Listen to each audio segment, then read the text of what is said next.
The waiter's tone was calm. Too calm. "Sir," he said carefully, "your daughter appeared to pour something into your glass." For a moment, the corridor outside the restroom felt colder than the night air itself.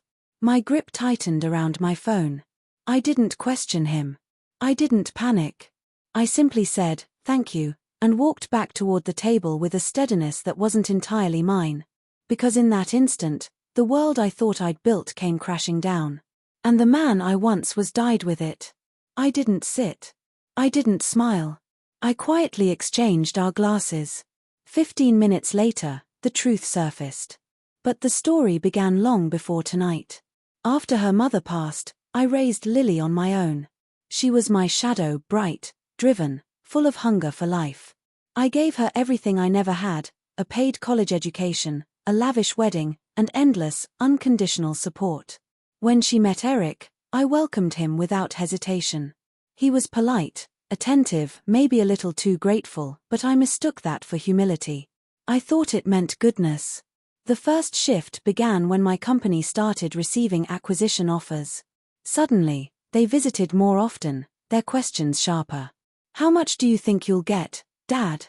Any plans for all that money? You should let us help you manage it." I ignored the tone. Brushed off the curiosity.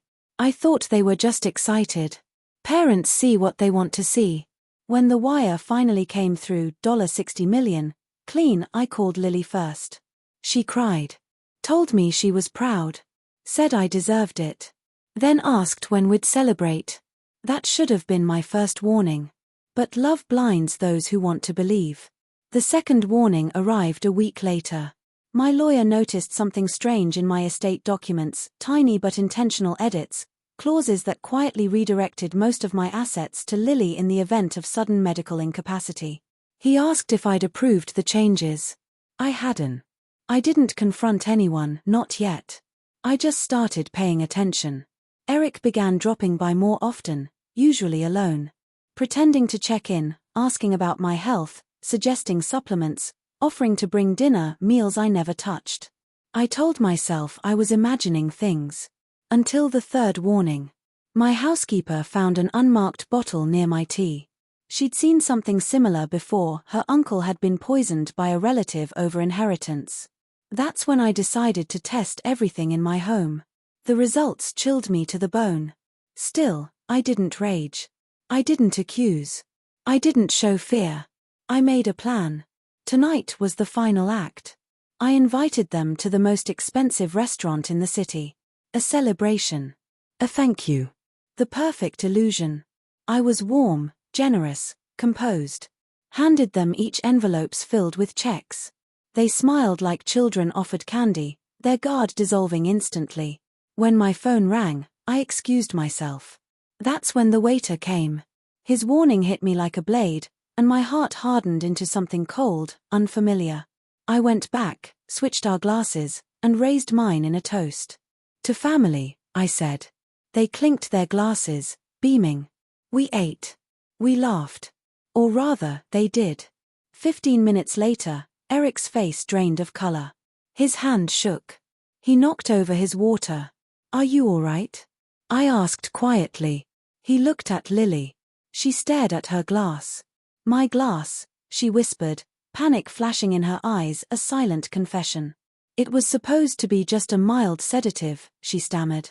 "Just enough to." "To what?" I asked. "Make me legally incompetent. Declare you my guardian. Get access to my accounts. Speed up your inheritance." Her tears broke free. Eric staggered to his feet. The waiter stepped back. I stayed seated. "I didn't drink it," I said. "You did. You'd think the room would explode in noise, but no. It went silent.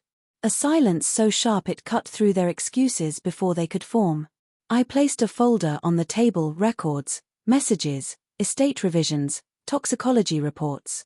"I've been documenting everything for months," I said. Tonight was the final test. Their faces crumbled, not from guilt, but from fear. That told me all I needed to know. Security arrived. The manager followed. Then the police. I didn't watch them being taken away. I didn't need to. Their downfall wasn't loud, it was precise, surgical. I made sure of it. People say revenge destroys you. But I've learned something different. Revenge brings clarity. It's the moment you finally see people as they are, not as you hoped they'd be. Lily was my daughter. My blood. My pride. But love doesn't erase betrayal. And betrayal, once exposed, can never be undone. I signed my statement calmly, stepped out into the night, and breathed. For the first time in years, I felt safe. Not because the danger was gone, but because I had removed it myself.